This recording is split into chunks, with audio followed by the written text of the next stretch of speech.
Bueno, buenas tardes. Como ya se mencionó, el título de mi ponencia no lo volveré a mencionar, así que voy a empezar. Los animales son definidos como seres orgánicos que viven, sienten y se mueven por impulsos propios, pero la especie humana también comparte semejanzas en esta descripción.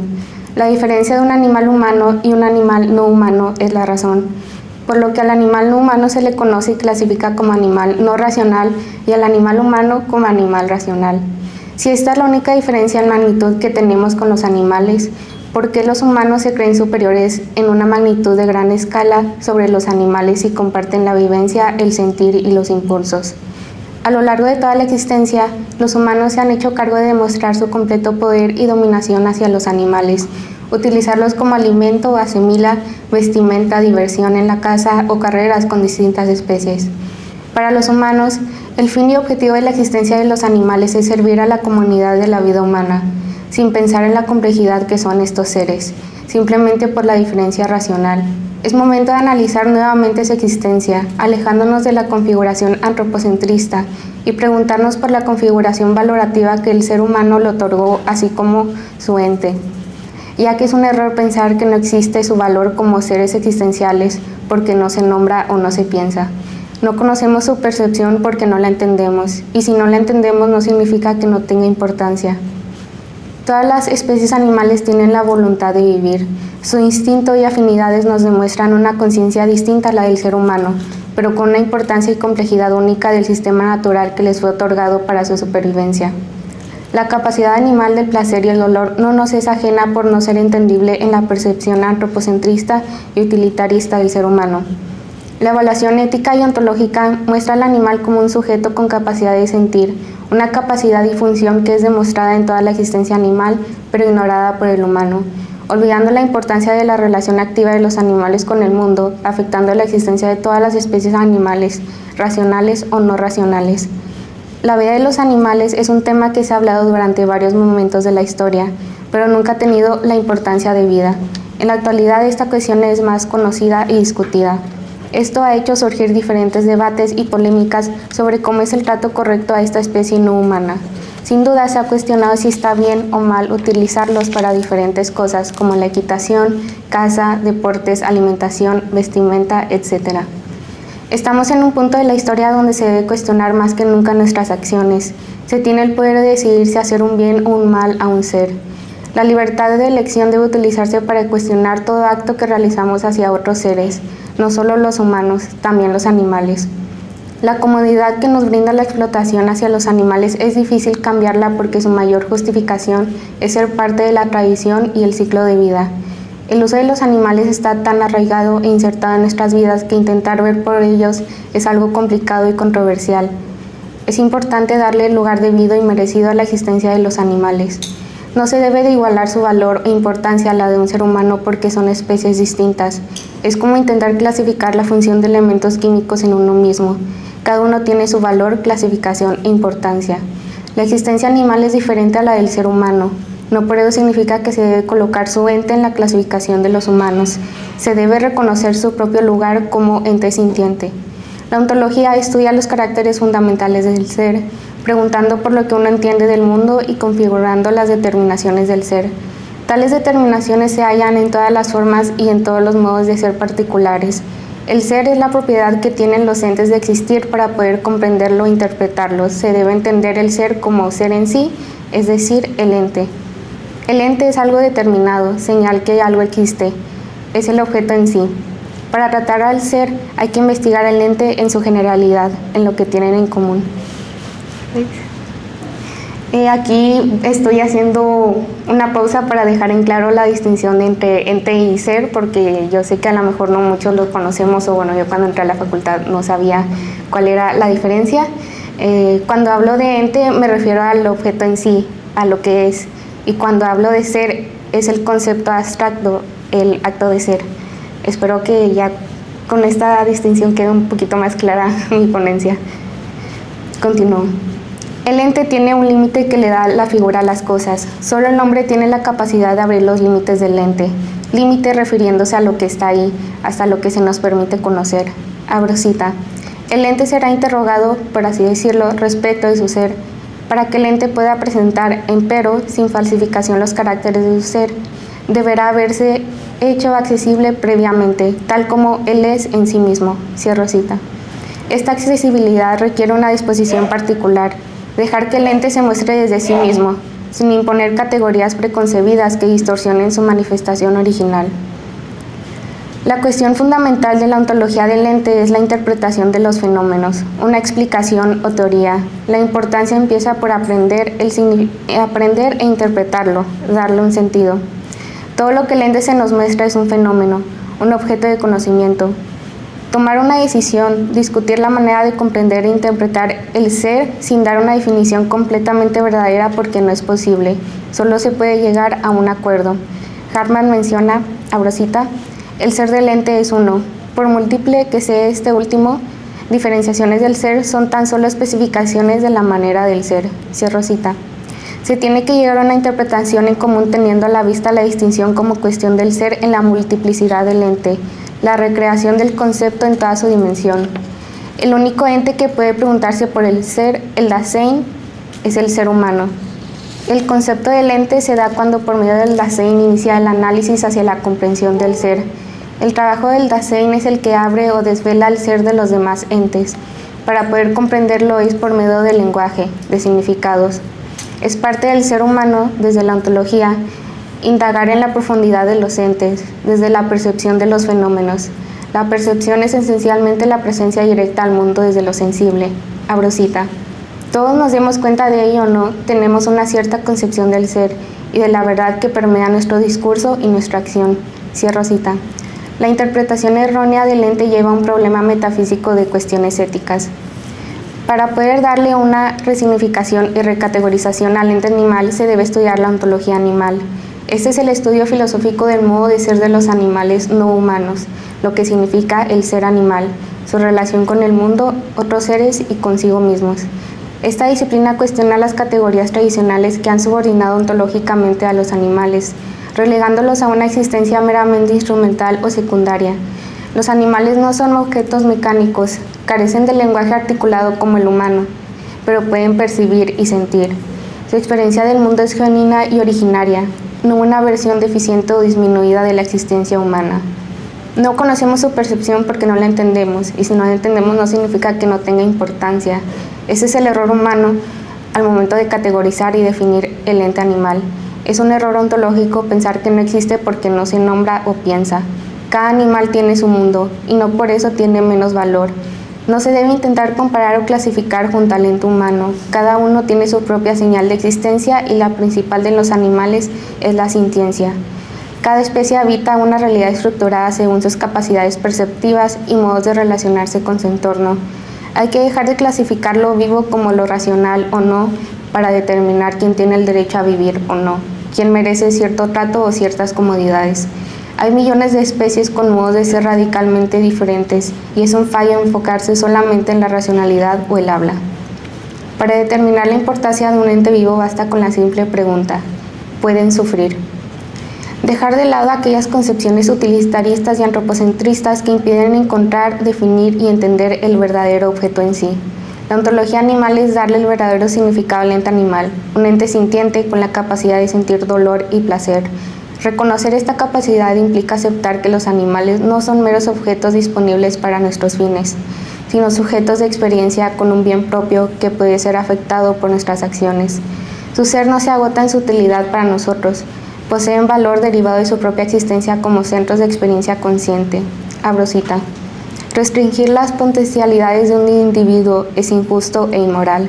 Cierro cita.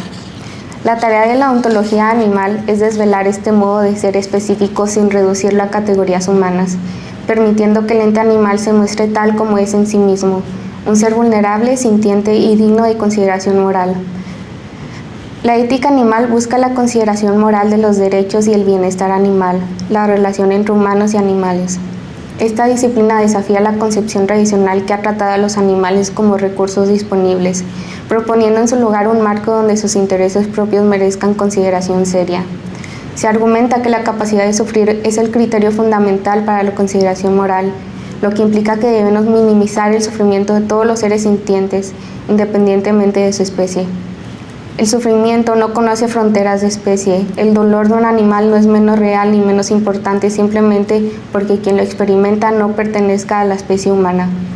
Este principio cuestiona prácticas como la experimentación animal, la ganadería industrial y el uso de animales para entretenimiento. Abro cita. La compasión es la emoción moral desagradable que sentimos al colocarnos imaginativamente en el lugar de otro que sufre. Compadecerse con una criatura consiste en ponerse mentalmente en su lugar y padecer con ella. La compasión es proporcional a la capacidad de imaginación y empatía de quien la siente y a la cercanía de quien la provoca. Los humanos tenemos la capacidad congénita de sentir compasión. Otra cosa es que la ejercitemos más o menos. Cierro cita. La compasión humana hacia los animales es algo casi inexistente. Los humanos no encuentran algún punto de respeto o moral hacia estos seres sintientes. Se les trata como meros objetos que viven para el uso y comunidad humana. A continuación voy a mostrar unas imágenes exponiendo la crueldad animal, por lo que son explícitas, pero es una verdad que se debe conocer.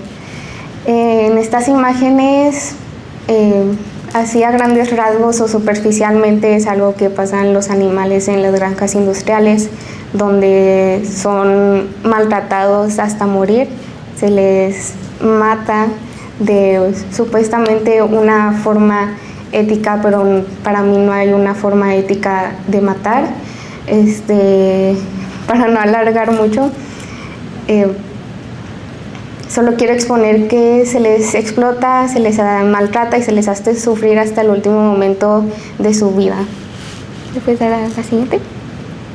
Y también hablando de la experimentación animal, yo sé que podemos pensar que es algo simple, de que pues maquillan a los conejos o perfuman a los animales, pero es todo lo contrario. El elemento químico se les inserta o se les coloca directamente en sus vías, en los ojos, son abiertos quirúrgicamente, a veces vivos, y esto es algo que se hace diariamente en la experimentación animal.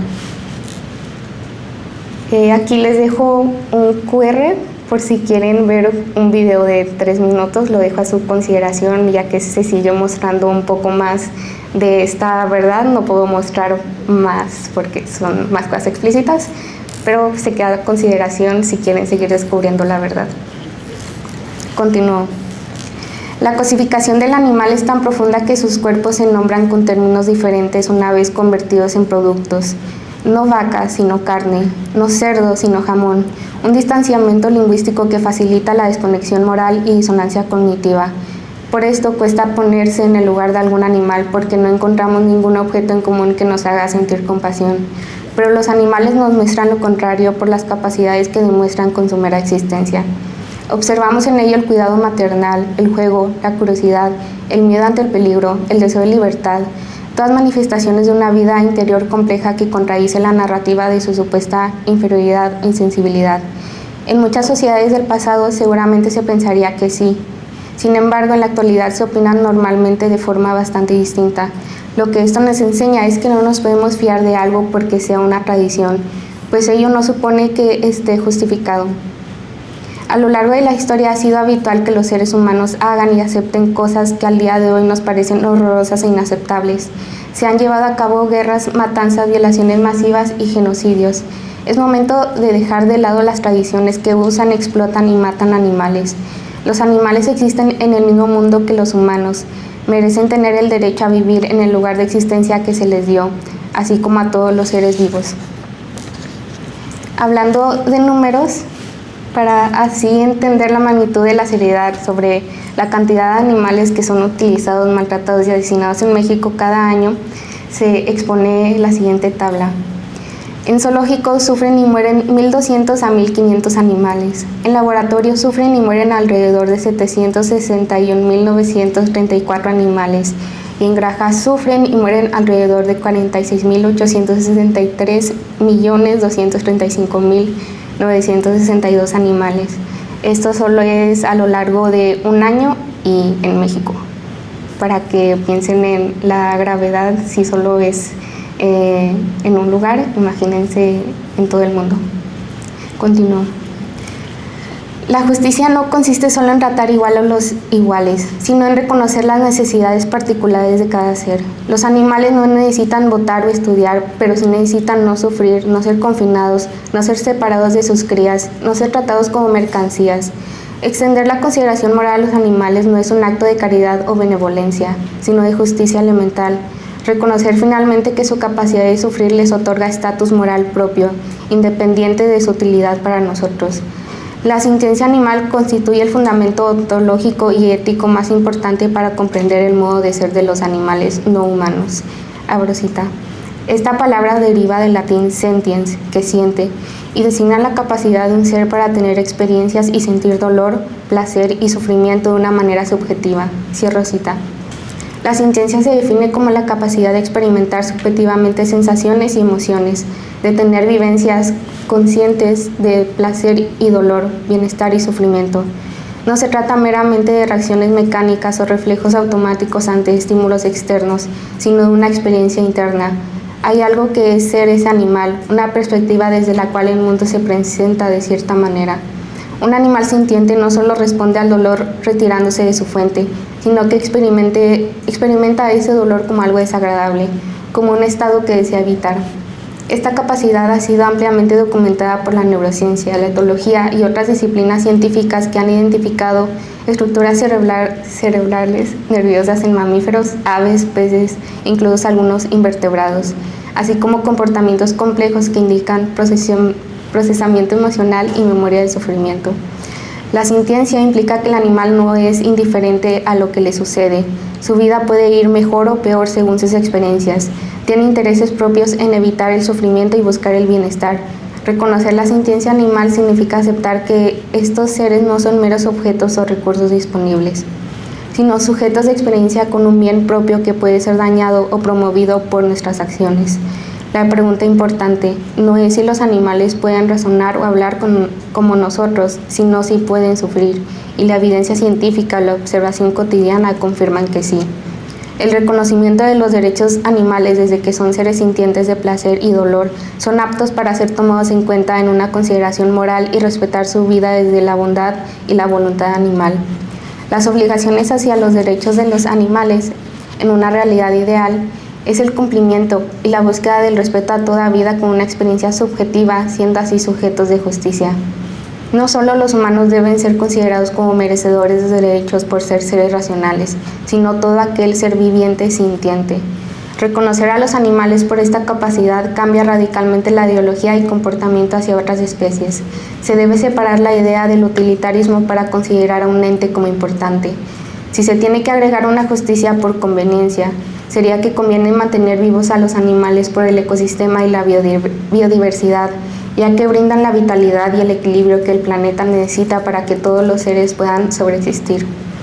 Para que el derecho animal pueda existir, se debe rechazar el especismo, la diferencia de supremacía humana sobre los animales. Para que el derecho animal pueda avanzar, se debe promover una estrategia bienestarista que se ocupa principalmente de promover medidas tendientes a la reducción del sufrimiento animal injustificado.